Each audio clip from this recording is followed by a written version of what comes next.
एक भाई एक अंग्रेज राजस्थान में आए जैसलमेर घूमन। और तो भाई थोड़ी बहुत हिंदी भी सीख आयो। तो उन राम एक बुढ़िया की झोपड़ी दिखी, उन सोची बुढ़िया दौड़ नाश्तो पानी कर ले। तो बोले अम्मा कुछ खान न दे, भूख लाग रही से सारा तर के हम टूटी फूटी हिंदी में समझा दी। वह बुढ़िया बोले ठीक से बेटा ले आऊँ सू, बैठ जा। बोरी बिछा दी और बैठ जा बेटा।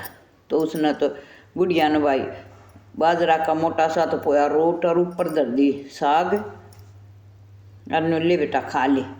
और एक गिलास सीत का भर दिया। तो अंग्रेज ने तो साग साग तो चाट लिया। और बुढ़िया ताई बोला ले बुढ़िया माई या तेरी प्लेट ले।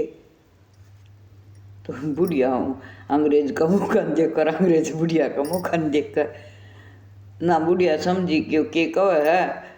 और अंग्रेज ने सोची प्लेट से, बुढ़िया ने सोची बाजरा की रोटी ना खाता होगा। तो भाई समझो कुछ है नहीं।